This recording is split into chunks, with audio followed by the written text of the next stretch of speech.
Balaram Jayanti, everyone. Do you want to show this? Okay. Tomorrow. It's a pop quiz. So luckily, though, we are still celebrating the first Sunday program today. So we all just had Marisha, we got to see Krsna and Balarama. Now, we're going to actually talk a little bit about who is Balarama. But before we do anything, as always, a little bit of an invocation.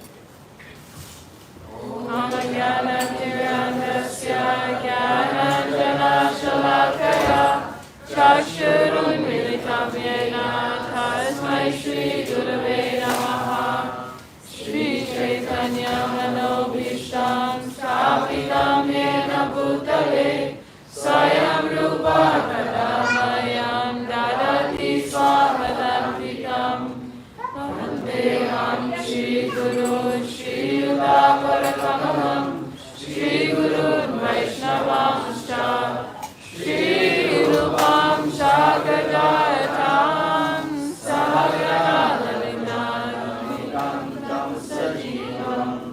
Sarvaitam Savadutam Parijana Sahitam Krishna Chaitanya Devam Shri Radha Krishna Padan Samadana Lalita Shri Vishakamitamscha Hare Krishna Karuna Sindhu Dinabandhu Jagatpate Gopesha Gopika Kanta Kanchana Gaurangi Radhe Vrindavaneshwari Vrishabhanusute Devi Karami Haripriye Vanchakalpatarubhyascha Kripa Sindhubhaivacha Patitanam Pavanebhyo Vaishnavebhyo Namo Namaha Krishna Chaitanya Prabhu Nityananda Shri Advaita Gadadhara Shri Vasari Gaura Bhaktavrinda Hare Krishna Krishna Krishna Hare Hare Hare Rama Rama Rama Hare Hare.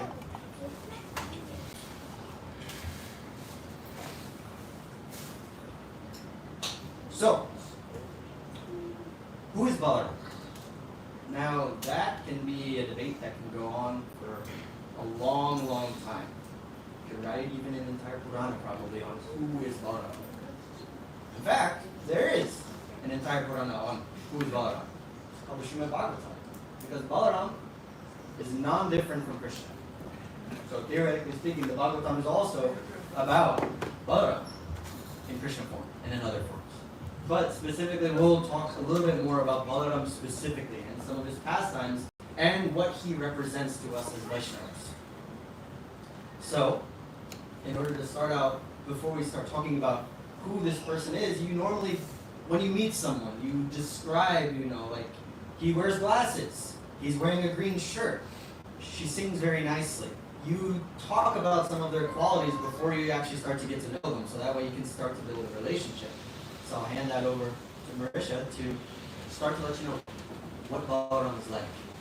So, who knows anything about Lord Balaram? If you know like one fact about Lord Balaram, raise your hand. Okay, a few of us know, yeah. So, for example, what is the color of Balaram? But like, what color white? There's like very specific. Milky white? Yes. Spring cloud. So like Srila Prabhupada describes it as like the milk foam, the milk foam, that's sort of white.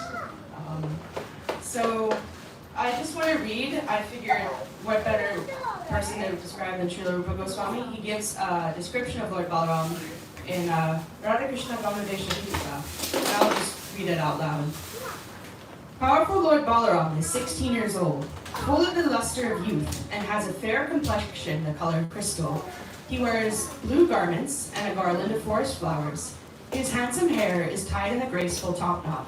Splendid earrings adorn his ears, and his neck is splendidly decorated with garlands of flowers and strings of jewels.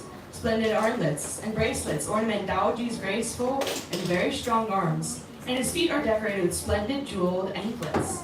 Lord Balaram's beauty is enhanced by the earrings touching his cheeks. His face is decorated with tilak made from musk, and his broad chest is ornamented with a garland of gunja. Balaram's voice is very grave, and his arms are very long, touching his thighs. Another thing, what are the weapons that Balaram typically uses? There's two. Plow and club, thank you, Mataji. So, we could go on and on, you know. What's Balaram's favorite thing to drink?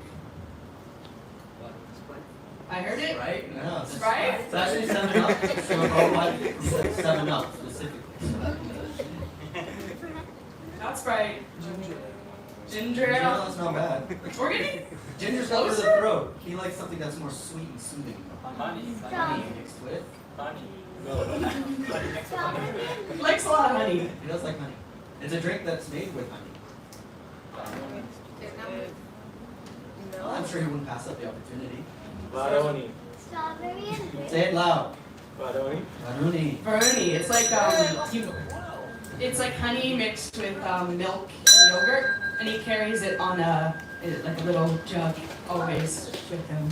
So you do great in Florida. You always carry something to drink with him. Yeah. Never worried about being parched. So, I just want to touch on a couple like qualities because that's still more his physical appearance, but I'm going to touch briefly on two qualities. First one, strength.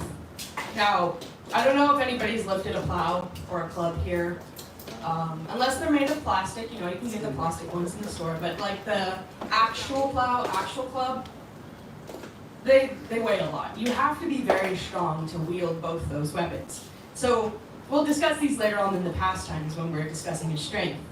But should we be asking Balaram, hey Balaram, can you make me really strong? You know, I go to the gym once, I'm already strong. Should we? No? Okay, we can get a baseline. So, what does Bala mean? Strength. What kind of strength? I heard it. Mataji, can you say it louder? Loud. Spiritual strength. So, Bala means source of all spiritual power. So, spiritual strength, it's very important in our Krishna conscious journey. It's not always easy to wake up early, chant your rounds, do all this. It's, you know, some days you're like, oh yeah, I'm gonna go chant my rounds. Some days, not so much, it's okay. Some days are more difficult. So, if we want spiritual strength, who should we be praying to? Balaram, good job. But we can still mark over Balaram's physical strength, you know, because he is also physically strong. Another thing, he's always trying to protect Lord Krishna. We can see Ram Lila, you know, he came as his younger brother Lakshman, but he was the younger brother. Do you older siblings, you guys always listen to your younger siblings? No, I didn't listen to my brothers growing up, it's okay.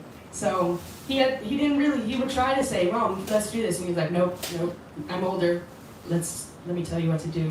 So this time he's like, okay, I didn't like this, I'm gonna come as your older brother. So he's always looking out for Krishna. You know, there's Srila Prabhupada says in the Nectar of Devotion, Balaram told one of the coward boys, Subal, my dear friend, please inform Krishna not to go to Kaliya's lake again. Today is his birthday, and so I wish to go along with Mother Yashoda to bathe him. Tell him he should not leave the house today. Did Krishna listen to him? No. He would try. You know, he tried to protect him, but Krishna, he would do everything by his own will. So, but it shows how Balaram is taking care of Krishna. And then on the next slide, there's the moon. So he appeared on Balaram Purnima. So look out tomorrow for a big, full, milky white moon that will represent the color of Balaram. And then just on the last slide, just very nice picture, Krishna Balaram. So, that's an idea of what the character of Balaram is. But now we can also take words from Parampara, Sadhu Shastra, what describes who Lord Balaram is. So, first I'd like to turn to Chaitanya Charitamrita, Adi Lila 5:4 through 5. And 5:4, the Supreme Personality of Godhead, Krishna, is the fountainhead of all incarnations. Lord Balaram is his second body. And then in the next verse, these two are one and the same identity. They differ only in form. Lord Balaram is the first bodily expansion of Krishna, and he assists in Lord Krishna's transcendental pastimes. Now, Srila Prabhupada further expounds on this in the purport, where he states, Balaram is the Swamsha expansion of the Lord, and therefore there is no difference in potency between Krishna and Balaram. The only difference is in their bodily structure. As the first expansion of Godhead, Balaram is the chief deity among the first quadruple forms, and he is the foremost assistant of Sri Krishna in his transcendental activities. No difference. Absolutely none. That is extremely important. But there are some subtle differences between the two, besides obviously just the physical appearance, and that actually involves our interaction with the two. You'll interact differently with Krishna versus Balaram.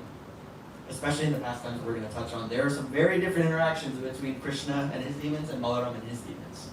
But to further continue with the interaction of the devotee with Lord Balaram, Srila Bhaktivinoda Thakur writes in his Chaitanya Charitamrita, if a devotee cries out humbly and sincerely to Lord Sri Krishna to remove these demoniac qualities which are represented by the demons killed by Lord Krishna, then Sri Krishna himself will remove those evils. But devotees must personally work to drive out the anarthas represented by the demons killed by Lord Balaram. This is a mystery of Vrajabhajan. The aspirant must personally remove these strong impediments with his best care and efforts by obtaining the mercy of Krishna. If the devotee's humility becomes very deep and intense, Krishna will be merciful. In that case, the feeling of Lord Baladev will arise in his mind and quickly destroy these demoniac qualities. Then one will gradually improve his cultivation of bhajan. So, when we start to talk about the different pastimes regarding Lord Baladev and the demons that he defeats, when we talk about the interactions that these demons have with society, they're going to represent very specific things that we as aspiring devotees need to work on. It's not something that you simply are going to expect the Supreme Lord to take care of. You have to prepare the earth first for Lord Balaram to plow it and then deliver you. You have to put that effort forward. Otherwise, he will not come to your protection. Balaram is very blunt and very brute. So you have to be prepared to meet that head on by facing what you have inside of you, that we've come to this material world. We have to literally pull out these weeds from our heart that have just been growing mangled. Because if you go to, let's say, a garden, do you go with a plow first and just start plowing if it's, let's say, overgrown? No, you have to first cut everything down that's been growing there before you can actually expose earth to actually till the ground. Otherwise, Balaram's weapon would be a pair of pliers or a weed whacker. No, he carries a plow. A plow is only deployed on earth that is ready to be tilled, that is fertile and receptive. So we'll touch on that when we start to talk about his pastimes. But we can continue to understand who Balaram is from Srila Prabhupada's words in Krishna Book Chapter 2. The spiritual master is the representative of Balaram, the form of the Supreme Personality of Godhead who supplies spiritual strength. In the Chaitanya Charitamrita, it is confirmed that the spiritual master is the manifestation of the mercy of Krishna. Mercy of Krishna is Guru, and Guru is Balaram. Specifically Adi Guru, the primeval Guru, the very first Guru. So, we have our foundation. We know his qualities. We know who he is. Now it's time to know about him. Know what he's like as a person. I'm sure everybody likes stories, so this is going to be an exciting time.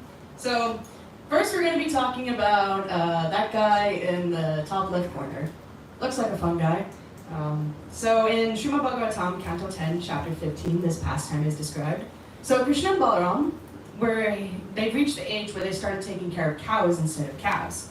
Now, one day the cowherd boys came to Krishna and Balaram, and they wanted to eat the fruits in the Talavan forest. But in this Talavan forest, who was guarding the Talavan forest? Dhenukasura. So, the cowherd boys, they want to also eat the fruit, but they also want to see Krishna and Balaram kill some demons. It's fun to watch. So they go to the Talavan forest and they start shaking the trees. And then the fruit starts dropping from the trees. And it's kind of noisy. So Dhenukasura wakes up, he's like, what's that noise? I gotta take care of this. It's probably Krishna. So they changed into the form of donkeys, and they went after the coward boys. So Dhenukasura, he went after Balaram first, and he turned with his back facing the Lord to kick him. Now, why did Dhenukasura turn around to kick Balaram? You gotta have a little bit of donkey knowledge to figure this one out. Because That's the how back leg donkeys kicks harder? Yes, their hind legs are the strong part of the donkey. So Dhenukasura struck the chest of Balaram. You know, Balaram's very strong, this didn't harm him at all. And so Dhenukasura was like, okay, I'll try again. Balaram, with one hand, grabbed the hooves of Dhenukasura. Next slide.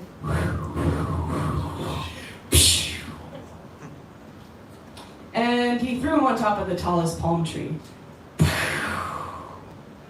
And the violent wheeling motion, it killed the demon. And all the palm trees, from that force of the demon hitting the palm tree, it shook all the other palm trees.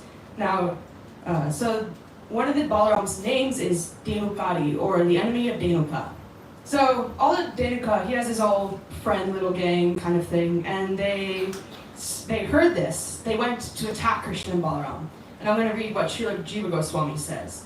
It is stated here that the ass demons first attacked Krishna, then Balaram. One reason for this is that the demons, having seen the prowess of Lord Balaram, thought it wise to attack Krishna first.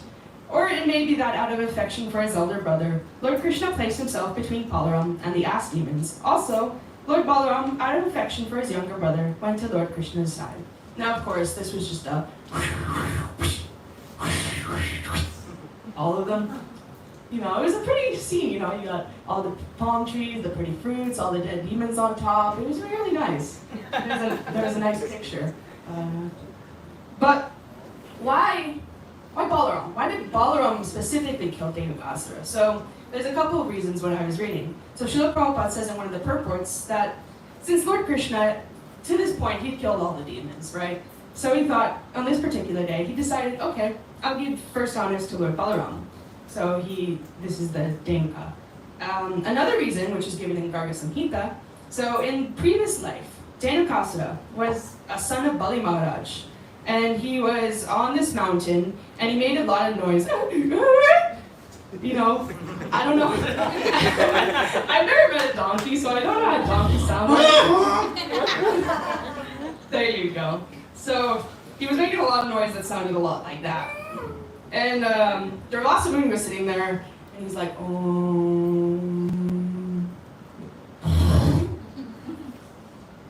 And Durvasa Muni has a bit of a temper, so he got very angry. He cursed him, "Fool! Ass-like person, become an ass! Oh demon, after 400,000 years, in the transcendental circle of Mathura, in the sacred forest of Talavan, you will attain liberation by Lord Balaram's hand." So, another reason he wouldn't be killed by Lord Balaram because Dhenukasura could not be specifically killed by Krishna, because Krishna had given his word to Prahlad Maharaj that he would not kill any of his family members, and Bali Maharaj was the grandson of Prahlad. So that's a couple reasons why that is given. So I just wanted to give a little something said by Radhanath Swami.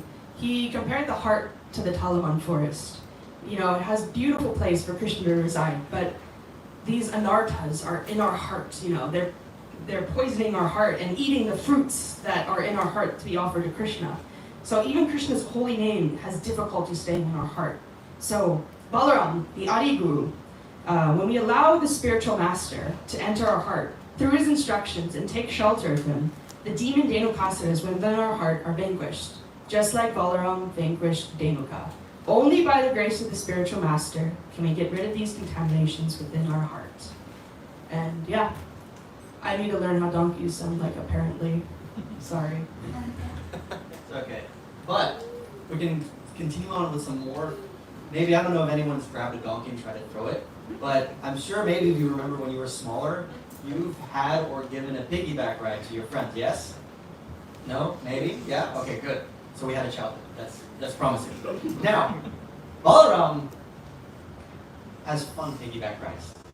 So, in the forest, playing with his friends, Krishna and Balaram engage in a little bit of a competition. And in fact, it's more like tug of war. Krishna on one side, Balaram on the other side. Now, when Krishna plays with his devotees, he sometimes loses out of affection for his devotees. He likes to have that challenge and actually experience losing to his devotees. Key point there, he never loses to his demons. Balaram refuses to lose. Balaram is Krishna in his I want to win every single time mode. So Balaram never loses, no matter what. Doesn't matter if you're his devotee, doesn't matter who you are losing if you go up against Balaram. Krishna, he might play coy, but Balaram doesn't. So, there's this demon, Palamba, and he saw Krishna and Balaram going back and forth. And he joined, disguising himself as a coward boy and trying to go. But then he was saying, maybe I should go after Krishna. I know what happened to all the other demons that tried. So I'm going to try to go after Balaram. Should be easy enough, right? It's not Krishna himself. So, Balaram was going against Balambasura and Krishna's team. And of course, Balaram being Balaram, he wins. He always wins. The consequence for the losing team was you had to carry the winning team on your back and give them a piggyback ride. So, Balambasura saddles up with no one else but Balaram on his shoulders. And he starts to run away to steal him so he could deal with him. But every step that Balambasura got further and further away from the group, his shoulders started to get heavier and heavier. And Balaram's just sitting there enjoying the piggyback ride, just enjoying his victory. This is his victory lap. But every step, Balambasura's getting heavier, up to the point where it feels like he's carrying a literal mountain on his shoulders. And he can no longer keep up the manifestation of an innocent boy. And his demoniac form manifests. And soon, he's trying to get Balaram off his shoulders, fighting everything, nails, growling, snarling, trying to get this small child off his shoulders who weighs like a mountain.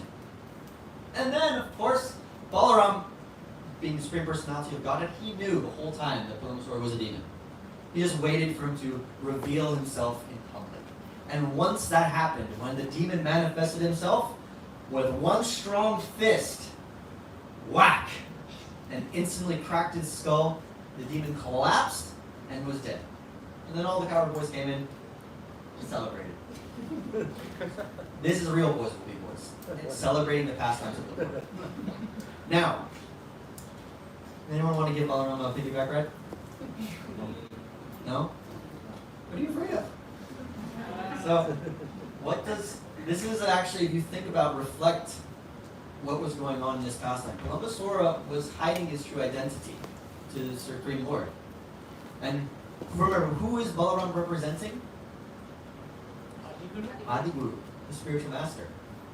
So the weight of the spiritual master always weighs on the devotee, and also what you bring forward. You never want to hide towards anything when you're coming towards a spiritual master. You always have to approach a spiritual master with honesty, humility, and sincerity. Because if you hide something or you try to deceive a Vaishnava devotee of the Lord, that is a great offense. And in the case of Balambasura, it results in something severe, but also we want to avoid these things. We want to avoid dishonoring or disrespecting Guru. So that's one anartha that we always have to try to work on ourselves, is our dishonesty. It's hard sometimes to admit your faults, especially to someone that you respect. And you try to hide them, show a face, and say, yes, I'm a very humble and meek devotee. Please give me those blessings. But ultimately, it's only a detriment to yourself, because that, holding things, lying to others and to yourself, that weighs upon your shoulders like a literal mountain until the point where it can literally crash down upon you and cause dire consequences. Maybe not to the point where the Lord will smack you in the forehead, but that's the material world sometimes. All this weight and burden that we carry, it can deprive us of what we're actually trying to seek.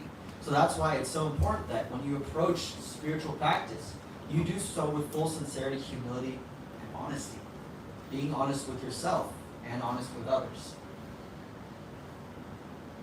But we're going to fast forward now, also in the interest of time as well, to Balaram in his older years. Now, this one is a very fun one. It's also one of my personal favorite pastimes of Lord Balaram. And it involves a very interesting character. Very smiling. Dvita the gorilla. Yeah. So, Dvita is a very interesting personality because he is both devotee and demon. depending on what yuga you are in. So, in Treta Yuga, Dvita was a Vanar and an emissary to King Sugriv. Who did King Sugriv support in the Great War? Lord Ram. Dvita fought in Lord Ram's army for the Supreme Personality of Godhead. He was a devotee. And in fact, there are temples where you have two gorillas on either side. One of them is Dvita. But there is a catch. Dvita, while being associated with Lord Ram, during the Ramayana, he actually disrespected Lakshman and other devotees of the Lord. And as a curse, Lord Ram, according to Vishwanath Chakravarti Thakur, cursed Dvita the gorilla with bad association. And this would happen over this millennia until you enter into the Dwapara Yuga. And by specifically the association with the demon Naraka, Dvita became a demon in Dwapara Yuga. And he would go around to different sacrifices conducted by the Brahmanas. And he would go around doing his number ones and his number twos on the ceremonial fires. And think when you think of like if you go to a zoo and you see chimpanzees flinging certain objects at people, he would go and do that to the Brahmanas too. No sense of self-respect. So one day, up in the mountains, Balaram was enjoying with the gopis, passing their time in a pond up in the mountains. And Dvita heard some noise and tinkling of bells. And he went up, and it's specifically described in the Srimad Bhagavatam that he would go up right up to the shores of the lake, and he would see the gopis and Lord Balaram enjoying. Lord Balaram was just enjoying the time, drinking some varuni, and then Dvita would go up to the gopis, and it said that he would flare his lips and smile and raise his eyebrows, while flinging and showing some other nasty things to the gopis. So he's trying to be funny. I mean, imagine like a gigantic gorilla just coming up to you like this, throwing some things that smell at you whilst you're trying to enjoy a nice peaceful day in the lake. So Balaram gets angry at this, and he ends up grabbing a rock from the pond and throwing it at the gorilla. And this is where the gorilla just gets angry. The facade is off. He's no longer this annoying ape that's just trying to cause a muck. He now turns violent. He starts to grab boulders and trees and starts hurling them at Balaram. But Balaram, being a master of what two weapons? Plow and club, starts to smash everything that Dvita is hurling at him, to the point where there are no more trees or boulders along the lake shore. They're up in the Himalayas. So he starts to grab literal mountain peaks and hurls them at the Lord. And the Lord, with his two weapons, is just cutting them to pieces. And he's going back and forth. The two are just throwing, equally matched in strength. Dvita had immeasurable strength, but you're also going up against Balaram. Unstoppable force, immovable object. So they go back and forth, until the point where Dvita is literally grabs his fist and tries to go and punch the Lord. And at that point, Balaram's patience snaps, drops his weapons, takes his fist right to the collarbone with one punch. Dvita falls to the ground and dies. There's a recurring theme. One touch from Lord Balaram and things are over. And then the gorilla is taken care of. But there is a moral to this story. So remember, Lord Ram cursed Dvita to become in the company of bad association, to become a demon. So when you associate with people with negative qualities that are detrimental to spiritual life, in previous yugas that would make you a demon. In the Kali Yuga, bad association doesn't necessarily mean you're a demon, but it means you develop demoniac qualities within yourself. It's something you have to safeguard. But fortunately for Dvita's case, who was the person that he disrespected? Lakshman. Who is Lakshman? Balaram. So Balaram took mercy upon Dvita. He came back and he delivered him. Granted, it was a very forceful way for deliverance, but as I mentioned in the beginning, Balaram is very direct and forceful with his mercy, sometimes literally forceful. But it's something to safeguard. We need the mercy of the Guru to liberate us from bad association. Listening to the instructions of the Guru, that's how you specifically avoid it. Because if you're carrying out the acts of a Guru who is from a bona fide spiritual path, like Srila Prabhupada, then anything of those instructions are naturally going to prevent you from falling into a bad association, and therefore you will not develop these demoniac qualities that tie us down into the material world. And we can continue actually on further in Elder Balarama's pastimes in the Dwarka Yuga with another interesting one that ends in a very funny way. Mm-hmm. So I'm going to talk about a couple pastimes. So the first one, now as you know, these are Pandavas, Kauravas, didn't like each other very much. They were cousins, you know, they had all sorts of trials and tribulations. Family feud. Mm-hmm, yeah, a lot of problems. So there's a story, and it starts at the Swayamvar ceremony of Duryodhana's daughter, Lakshmana. Now, she was very beautiful. All the princes were like, oh, I want her as my bride. But the Swayamvar, Lakshmana would actually pick one of these princes in the assembly to be the spouse. One of these princes in this audience was by the name of Samba. He was the son of Krsna and Jambavati. Now, because, you know, Yadu's crews don't like each other, Samba knew, I know Lakshmana's not going to pick me, you know, our families have a feud, but I want Lakshmana. So there's only one way to solve this. Don't try this at home, please. So, this is a different yuga. So Samba kidnapped Duryodhana's daughter. Was like, okay, if you're not going to pick the right one, I'll just take you. And, you know, Samba, he took her, kidnapped her, and this meant that Lakshmana had to marry Samba. You know, back in the day, kidnapping was one of the forms of, you know, getting a bride. It was only appropriate for Kshatriyas. Okay? Now that we've established that, we can continue. The crews, of course, did not like that. You know, family feud and everything. So they sent some crews, including Bhishma, Karna, they're going to arrest Samba. They knew they couldn't kill Samba because, you know, he now was marrying Duryodhana's daughter, but they were going to make a statement. You can't do this. This is not right. So this was, for context, before Rajasuya sacrifice and before the Battle of Kurukshetra.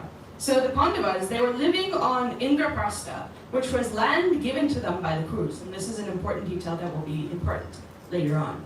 And Samba, he fought valiantly, he showed his strength, but ultimately it was 6v1, so he was arrested. Now the Yadus heard about this, and it just ignited the feud. They were like putting on their armor, getting all their weapons. We're going to war over this. Balaram, he didn't want quarrel between the two sides, so he's like, okay, guys, let's not do all this. Let me handle it. So he went to Hastinapur with Uddhava, and he's like, Uddhava, go to them and inquire from them whether they wanted to fight or just like, you know, make a deal or something. So now the crew, Balaram was actually friends of both the Yadus and the crews because Balaram trained Duryodhana in the art of fighting a club for many, many years. And Duryodhana had affection for Balaram, and Balaram had affection for both Duryodhana and Bhima. So the crew was like, oh, Balaram's here, this is great. So they rush out of their city because Balaram was staying in like outside the city in a garden, so they rush, do all their respects, they offer respects and all the formalities and such. So, and then after all these formalities, Balaram asked them, hey, so King Ugrasena, who's like the head of the Yadus, he requests that you give Samba back to us. Is that okay? Do you think the crews like that? No. No. They were very puffed up. They're like, the Yadus? They're asking something of us? So they said a few choice words, you know, like, it's only by us, because they are bound by marriage, that we have granted them this land, the Indraprastha that the Pandavas were staying at, these royal comforts, you know, they're being fanned, and it's only because of us. Everything comes from us. Why would these lowly Vrishnis dare to command us? They're not fit to sit on the royal throne, and this is like a direct quote. A lowly shoe now wants to climb on the head that bears the royal crown. Now, how would you feel if somebody said stuff about your family like that? I wouldn't say they're wrong. I don't know about you all, but in Latino America, those are fighting. And remember, Balaram was very direct, very blunt. So he was very loyal to Krishna. He wanted to protect Krishna. And Krishna is part of the Yadus. So by insulting the Yadus, who are they insulting? Krishna. So there's he and Balaram could not tolerate insults against Krishna. So Balaram told the Kurus some things, and one of them is up here, 10:68:35. The same Krishna who occupies the Sudharma assembly hall and for his enjoyment took the Parijata tree from the immortal demons, that very Krishna is indeed not fit to sit on the royal throne? So, Balaram was like, you're implying that Krishna cannot sit on the throne? This is not a tolerable offense. And we can see that the Kauravas were blinded by false prestige. And the purport's really short, really nice. It says, here Lord Balaram angrily states, never mind the Yadus, these rascal Kauravas even dare to insult Lord Krishna. So, next slide. So these Kauravas, they were blinded by false prestige. And the only way to get through to these Kurus, brute punishment. Good old brute force. And what was the brute force in this case? Either a plow or a club, maybe? Yeah, no. It did involve a plow or a club. That's good. Any other ideas? Really tectonic. Earthquake? He used his plow to drag the capital city. Yes. So, force bath in the Ganga, everybody. Woo! So he expanded his size of his plow, and he started dragging Hastinapur into the Ganges, as you can see in the picture over there. He told the Ganges, except for Samba, you should attack and kill everyone in this city with your water. So, city of Hastinapur, it began to roll around like a raft in a stormy sea.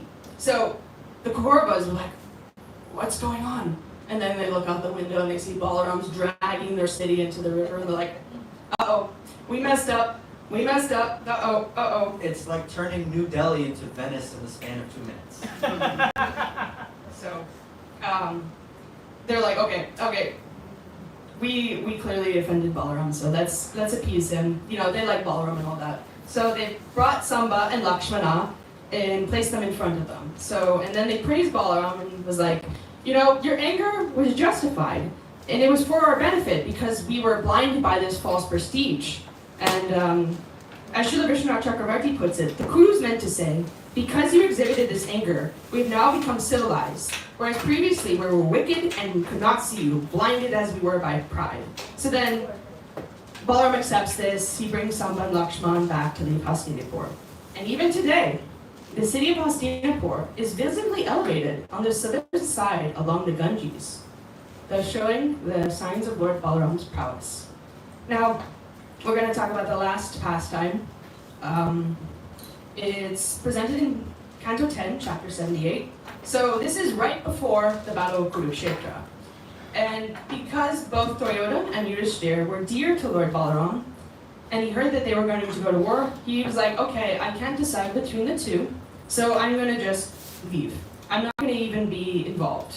So I'm going to go on pilgrimage. Another more important reason that he left was Krishna, after he killed the last demon described in this chapter, Vidurata, he was like, I laid down my weapons, I'm not killing any more demons. There's a couple more demons left, so Balaram had to take care of them. Bhagavad Gita 4.8, after all, says, Krishna, to deliver the pious and to annihilate the miscreants, as well as to re-establish the principles of religion, I myself appear millennium after millennium. So Balaram, direct expansion of Krishna. So Balaram went off to finish these last couple of demons.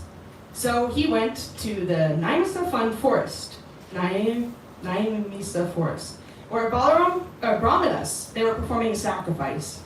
Now typically when an exalted person arrives to a place, such as a sannyasi, we greet them with kirtan, we pay them respects, all that sort of thing. So it's very customary to offer respects, stand up, bow down, and worship them.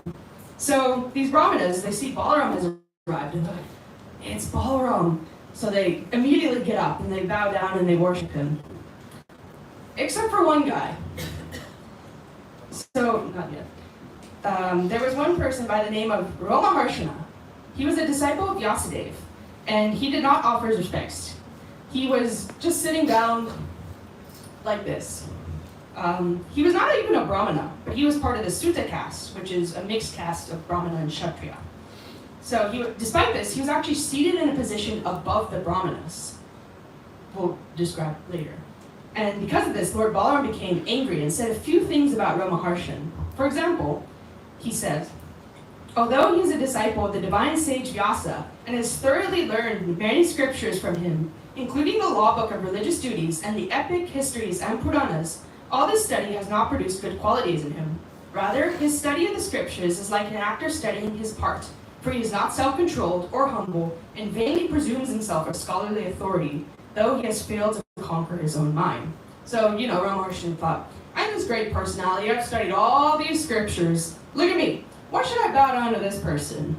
And as mentioned in Bhagavad Gita, Krishna and Balaram came specifically to reestablish the principles of religion. Balaram says in a different verse, in this chapter, the very purpose of my descent into this world is to kill such hypocrites who pretend to be religious. And guys, I have a treat for you. I thought it's a festival day, and I would bring the weapon that Balaram used to kill Ramaharshan. Do you guys want to see it?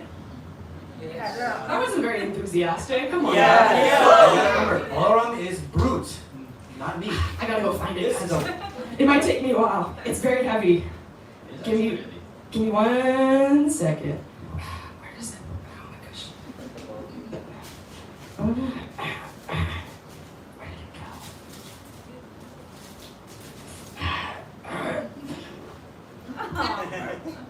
What is this? Grass. It's a blade of grass. So, go to the next slide. So, Balaram killed him with a powerful blade of grass. Not this grass, Kusha grass, which is a little stronger than this. I mean, I could do this all day. Does this hurt? I mean, it feels tingly. Balaram, he was so strong that with just the point of the Kusha grass, he was dead. That's all. Again, one hit, that's it. I'll just leave this here. It's a very powerful weapon. So, of course, there's a problem when Balaram killed Ramaharshan. So, even though he wasn't fully a Brahmana, these Brahmanas in the assembly, they're like, okay, we're going to give him this exalted position and promise him all these prestige and all this sort of things.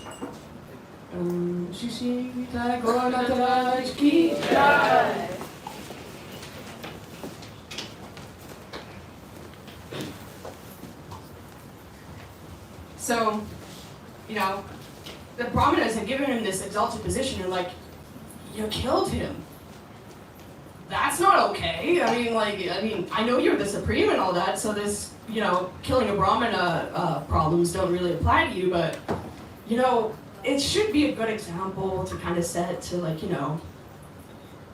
what to do when you kill a Brahmana and all that sort of thing. So Balaram's like, okay, to show a good example, I'll perform these rites that you say. And the son of Ramaharshan would receive the benefits promised to Ramaharshana by the sages. And then the sages had a couple requests, and because of time, we don't have enough time. And the second demon was a demon named Balvala, who was, disturbing sacrifices and all that. But because of time, we won't get into it. And it was a plow to the head. Done. So, again, one hit. It's great. So, there's a couple more pastimes that we didn't get to, but... It says your homework. Research more about the other demons that we didn't cover. So, now we've talked a little bit about the pastimes, and now let's start to look at Lord Balaram in slightly more modern history. Now, quickly, pop quiz. What is the oldest festival that is observed in the world? Loud! Balaram does not like meek devotees. Loud and proud. Say it. You had it. Oh, Jagannath Rath Yatra? Yes! Well, this is the one time devotees should not be meek. It's on Balaram Jayanti. Balaram is brute, direct. So you say it with confidence. Jagannath Rath Yatra. And who's the first person to emerge from the temple? Oh no. Lord Balaram. Balaram, the elder brother. The eldest always goes first. The youngest one is he's the spoiled one. But Balaram, Babaji, he's the one that comes out. And he's decorated with beautiful white peacock feathers. We need to get one for the temple now so we can have Lord Balaram be happy. We're going to have white peacock feathers for the next festival. But Balaram, very important part because he was there in Kurukshetra, the original pastime. Krishna and Subhadra, they were all there and they met at Kurukshetra with their family. And then there's also described whenever Balaram, Jagannath, and Subhadra would hear those pastimes of Vrindavan, they choke up, they freeze, but they just get so happy. Kind of think about like if you get into really cold water, you just kind of flex and get really cold. But there are other expansions of Balaram as well. Remember, we talked about in the beginning, Balaram is there to assist in Krishna's pastimes. So he also takes many different forms.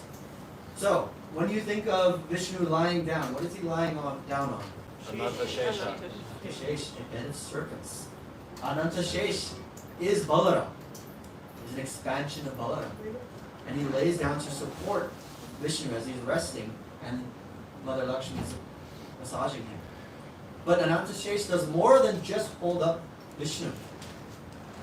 When Mahavishnu breathes in and breathes out, every single minute particle that is actually a universe is exhaled. And as they go out into the causal ocean, Anantashesh and his unlimited hoods is holding up every single universe. So right now, in the smallest universe in the material sky, Anantashesh is actually holding us up. And each and every single head is chanting the glories of the Supreme Lord in a unique way. Each head is describing a different unique quality of the Supreme Lord in an act of service. Because Balaram is always there to serve the Supreme Lord. And it also takes many other different forms. So it's not just holding up the entire cosmic manifestation, which requires an extreme amount of spiritual strength. But it's also things that we can find here at the temple. Things that we can use in our service to the Lord. So there's direct expansions, and then there's indirect expansions of the Lord. So, does anybody give me what is an indirect expansion of Balaram? And I'll give you a hint. We used them earlier. Mridanga. Instruments. Oh, the instruments. Thank you, Prabhu. So, I was listening to a class by Amarendra Prabhu, and he said that Krishna comes in the form of the holy name, and to support Krishna, Balaram comes in the form of instruments. So, and we can see here, Srila Prabhupada is using Balaram, playing the Mridanga, and then on the next slide, Srila Prabhupada, right there, is playing the kartals. That's very nice.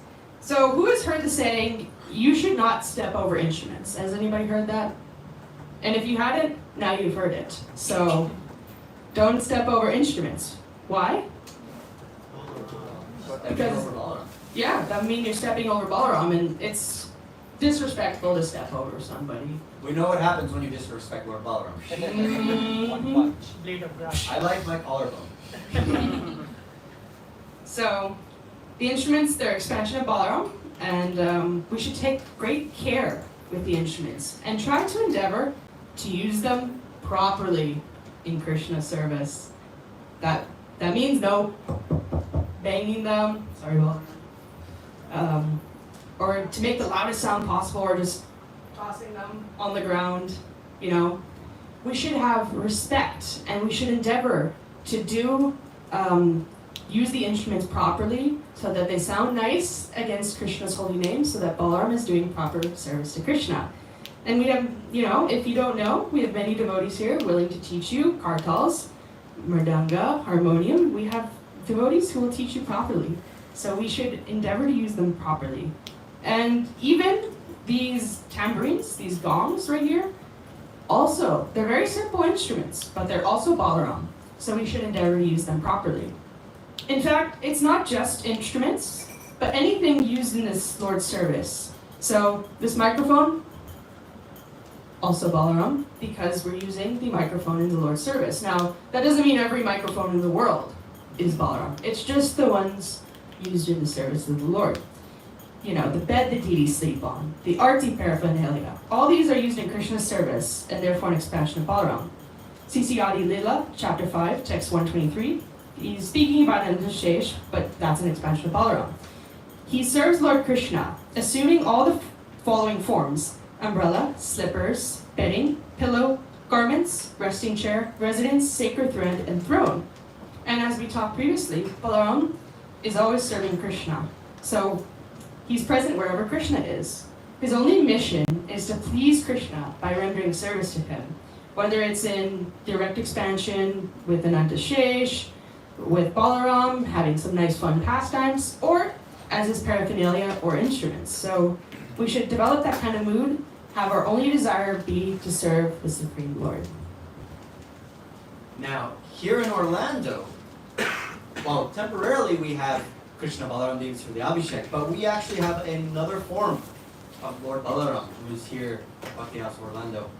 So, in the song Hari Hari Vipale Janma, Prajanja Nandra Je Sachi Sutta Hoilo Se, Balaram Hoilo Nithai, Dina Hina Jata Chilo, Hariname Udharilo, Tara Shakshi Jaghai Madhai. Lord Krishna, who is the son of the king of Braj, became the son of Sachi, Lord Chaitanya, and Balaram became Nithai.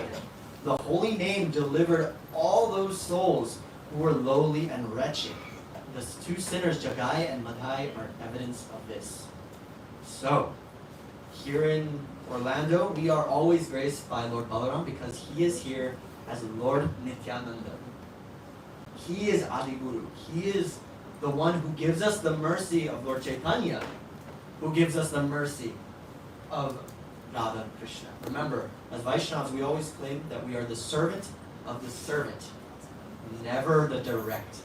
You always have to serve the Guru who gives you the mercy of Krishna. And that's what Lord Nityananda embodies. Mahaprabhu is said to be the most merciful incarnation. But who is more merciful? It's the one who gives you that mercy. Mahaprabhu doesn't give it to you. Lord Nityananda does.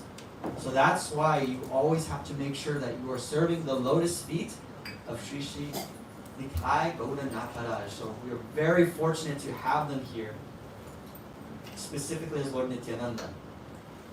And what was one of Lord Nityananda's favorite pastimes? Favorite pastimes. Not Breaking the staff. Yes, he's joking. Lord Nityananda is a jokester. He likes to mess around, do his own thing. Very much like Lord Balaram. And he was also very direct.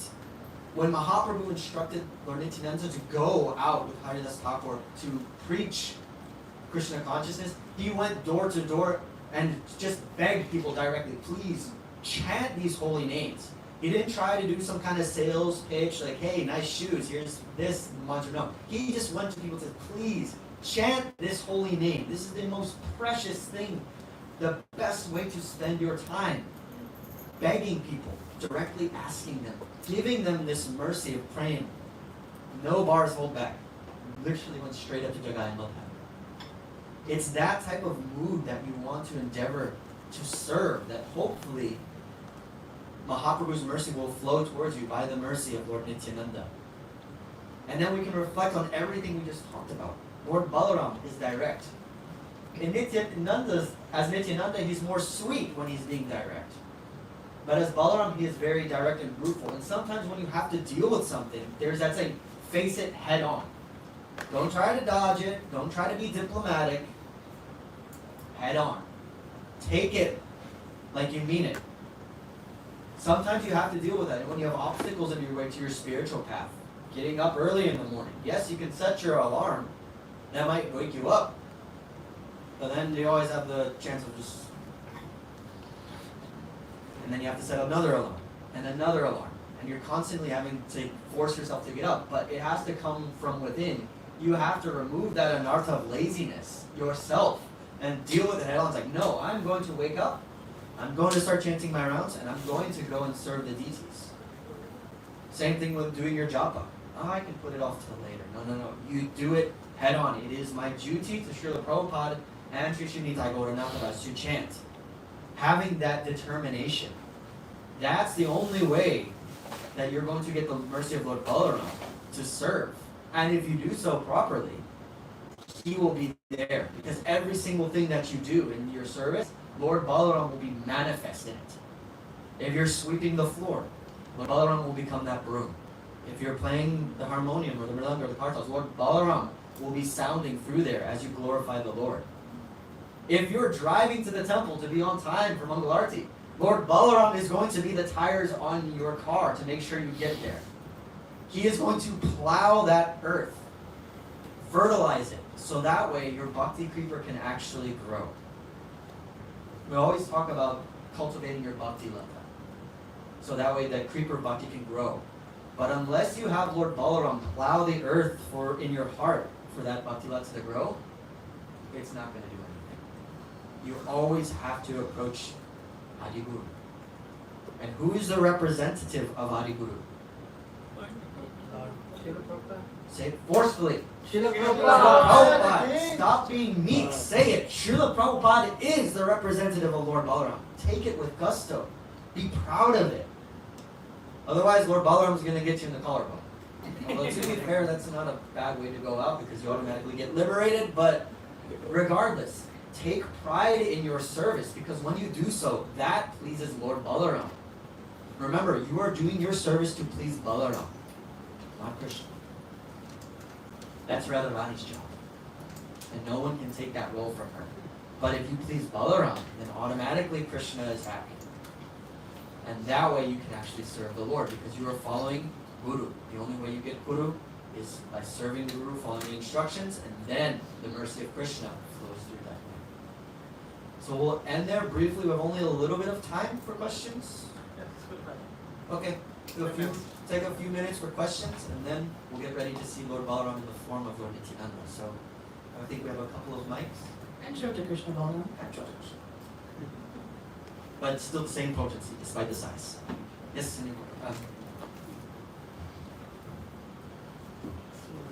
Hare Krishna Prabhuji, very nice class, and I really like the way you presented. Thank you so much. So I have a question specific to the incarnation of Lord Nityananda in this age of Kali. In the previous ages, he came as a family member of Lord Krishna, but not in this age. So could you please elaborate what is the reason behind that? So in specifically, even though they may not have been by blood brothers, that same affection was manifest. Because also you have to remember, when you're dealing with, even when you're reading the Bhagavatam, you're reading these lineages, like the Pandavas, the Kauravas, Krishna, Balaram, they're all related, but then going through marriage. But also you have to consider, you're considering them, those family relations, on a material platform. These forms, as they manifest on earth, are all spiritual. So it doesn't necessarily matter how they manifest, because they are their exact spiritual identity. So when Lord Balaram and Lord Nityananda manifest, even though they're not manifesting from the same parentage, they still interact with one another as family. Lord Chaitanya always saw Lord Nityananda as his brother, and even their interactions, behaving as brothers. Lord Nityananda smashing Lord Chaitanya's danda. Normally, would anyone want to go up to a sannyasi, break their danda? As a way, because yes, I've known them for my entire life. They were my good friend. Would you do that? No. Brothers do. I don't know how many, like specifically, relationship between a brother, how many men at least, if you have a brother, that relation only comes because it's a special type, a unique bond. Like when I was younger, my older brother would grab me upside down by my ankle and throw me. Anyone else, that'd probably be a lawsuit or we'd be throwing fists. But because it's specifically my brother, I allow that interaction to happen. Same way, Mahaprabhu, his danda was smashed by Lord Nityananda. But because he saw him and knew him as his brother, it's okay. That's just Lord Nityananda being a goofball, which he is. He goes around, strong between his teeth. Kind of like the Vida, except a little more polite. But non-different, simply just a material, something that you could concept of material and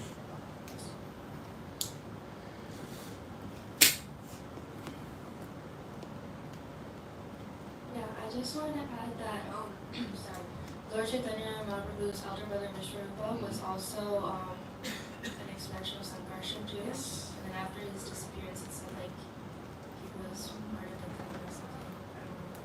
I don't know. We'll get there when we get in our CC readings. It's also more incentive to join now every Wednesday evening, our Zoom calls where we are reading Chaitanya Charitamrita, learning about the pastimes of Mahaprabhu and Lord Nityananda. Also understand more of their relationship with one another and our relationship to Mahaprabhu. So make sure you're also joining on our Zoom calls every Wednesday. Yes? Wednesday? Yeah, Wednesday, 7 p.m. Wednesdays. So, very nice picture. Yeah. Which temple is here? Which one? I think it's in Florida. Okay. So you mentioned about the similarity of Krishna and Balaram, same body. So Krishna is God and Balaram is also God. One difference. So what is the difference then? Some difference. So we mentioned briefly, obviously just physical differences in terms of just color, but how you interact. So Balaram, remember, is Krishna's first expansion. Balaram represents Guru. So whenever Krishna wants to engage in his pastimes, yes, obviously he could just divide himself into unlimited numbers of just Krishnas and interact with himself. But for the sake of Leela, to really delve into that loving relation, he expands as Lord Balaram, an elder brother, to experience that relationship. Also because Lord Balaram is a protector. Elder brothers take care of the younger siblings. He wants to experience that affection of being cared for. He wants to experience obviously being loved for. But the love of a brother is something that is unique, especially the elder brother. Protecting, looking after, making sure everything is taken care of, as Marisha was explaining earlier. When Mother Yashoda was telling Balaram, do this, make sure Krishna doesn't do that. So Balaram is just saying, okay, I'm the elder brother, I am in charge, you're going to do X, Y, Z, you're not going to get in trouble. Of course, Krishna being Krishna, he does get into trouble anyway, and it drives Balaram crazy. But that's also part of the loving exchange. It drives, sometimes family members drive you crazy. They're not doing what you say, they make you pull your hair out. But you still love them, and it's a loving expansion. And then, of course, Balaram just wants to make sure everything is taken care of for the Lord. And so he will manifest in all of these different ways. So there's a slight physical difference, and then also as Adi Guru, making sure that the living entities know how to serve Krishna properly. So that way his younger brother is happy. So both are God. One is God who receives service, and one is God who gives service. Yes. There's one short term difference we can know the lordships. Hare Krishna, anyone else? Any questions about our Balaram Appearance Day? Prabhu, is like by age wise, is Nityanand Prabhu older or Mahaprabhu older? Yeah, so in Treta Yuga, he came as Lakshman, who was the younger brother. And like I mentioned, younger brothers the older brother doesn't listen. So he came as Balaram. Even though he was elder, Krishna didn't listen to him. So he's like, okay, I'm done with this. I'm going to come as the older brother, and this time, you're going to listen to me. So, yeah, so he was elder. It comes with that way. Most of the time. Yes. Krishna, he doesn't want to do anything. So he explained himself in Balarama. So Balarama will do everything for him. So Krishna enjoys and Balarama works. Exactly. If you also think about it, like they talk about the youngest sibling's always the spoiled one. So I'm the youngest of three. My older brother and my older sister say, we did all the chores, we did all the cleaning, all the cooking. You just got everything done for you. I'm not complaining. I'm sure any younger siblings in the audience are not complaining either. Right? I know you're the oldest, Marisha.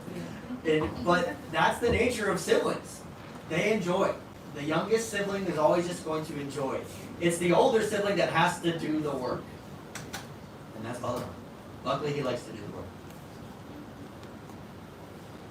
Any other, just, we got about 1 more minute. Just one thing, what Srila Prabhu was saying about why they take birth in different places, because if I recall, in Chaitanya Bhagavat, it was stated that from the Panchatattva's, they take birth in different places, a widespread area where irreligion is very prominent, so that it can spread religion. When later on they meet Chaitanya Mahaprabhu. That's so.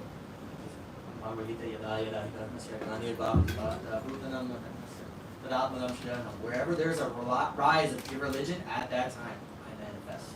So, yes. Tattva was spread all over, so different places. That's why Nityananda Prabhu was in Ekachakra, and they wasn't like with the same parents. So that can add to the Prabhu's question. Yes. Any others? Questions? Jacob? Any questions for you? Good? Good understand. Ethan, anything good or good? Okay. Good. So we're all going to be direct, yes? Yes. Forward. Yes, good. I like that. None of this meek nonsense on Balaram Jayanti. Unless you want a broken collarbone.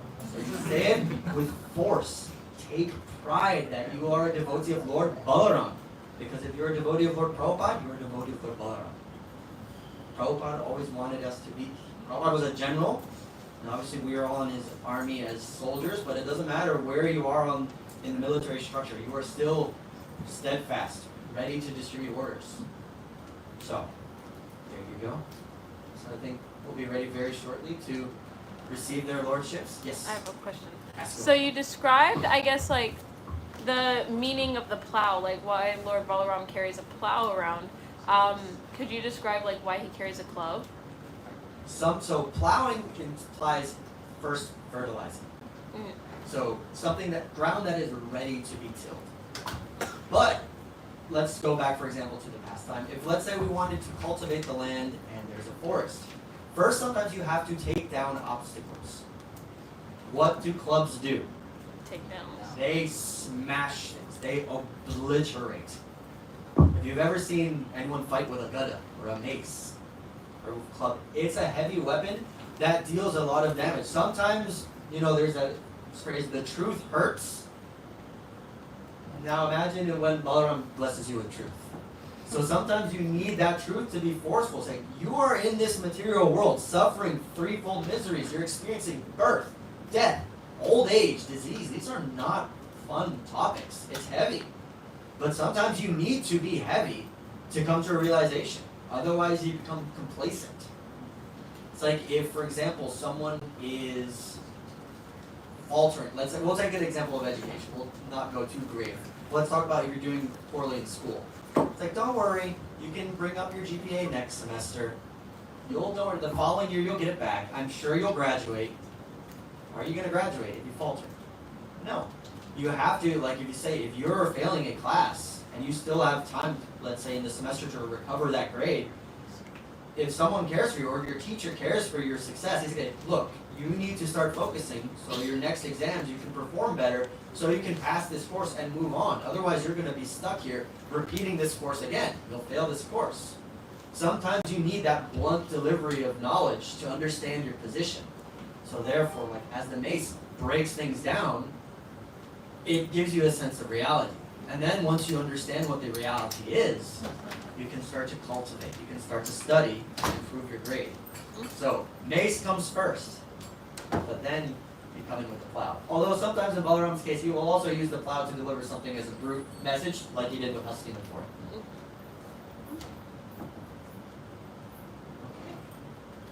So then what we can all do now is all the mats that we've been using, we can go ahead and pile them in, engage your inner Balaram strength to pile them in, and then we will get ready to greet the Lord. Nice, loud, proud. Your voices will be an instrument of Lord Balaram's mercy. Jai Baladev!